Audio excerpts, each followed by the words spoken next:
임금체불 심각한 범죄 행위입니다. 임금체불 해결은 경남 비정규직 노동자 지원센터 상담 전화 1577-2260. 체불임금이란 임금을 적게 받거나 제때 받지 못한 경우, 최저임금 미만으로 받은 경우, 연장, 야간, 휴일 근로에 대한 급여 및 퇴직금을 받지 못한 경우, 벌금 또는 손해배상으로 임금이 깎인 경우, 정기지급일을 단 하루라도 초과하는 경우, 퇴사 후 14일 이내에 임금, 퇴직금 등 금품을 지급하지 않는 경우 등도 모두 임금체불입니다. 임금체불 해결 방법. 임금체불 시 고용노동부에 신고하거나 민사소송 등을 진행할 수 있습니다. 3년 이내에는 언제든지 임금 지급을 청구할 수 있습니다. 회사가 도산 폐업하면 체당금을 신청할 수 있습니다. 체불임금 진정 절차. 임금체불 신고. 노동관계법 위반 내용을 사업장 관할 노동지청에 방문해 제출하거나 우편 또는 팩스로 접수합니다. 고용노동부 홈페이지에서도 접수가 가능합니다. 사실조사.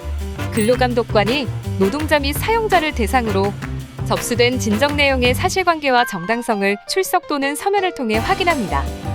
시정 지시. 진정 내용에 혐의가 없을 때는 종결 처리합니다. 이 경우 재진정이 가능합니다. 진정 내용에 혐의가 있을 때는 시정 지시합니다. 사용자가 임금을 지급하고 노동자가 신고를 취하하면 사건이 종결됩니다. 시정을 거부할 경우 이권 송치합니다. 시정 지시 거부 시 형사 처벌. 체불임금이 확정되었으나 사용자가 미지급 시 3년 이하의 징역 또는 2천만 원 이하의 벌금으로 형사 처벌합니다. 임금체불 체크포인트. 사업주가 임금을 지급하기로 한 날 주지 않거나 정한 임금보다 적게 주는 것, 현금이 아닌 현물을 주는 것, 본인에게 직접 주지 않고 가족 등 제3자에게 지급하는 것 등은 임금 지급 원칙에 위반하므로 임금체불에 해당합니다. 사업주가 일을 시작한 후 15일치 임금을 깔고 그만둘 때 주겠다고 한다면 임금체불에 해당하므로 즉시 지급을 요구할 수 있습니다.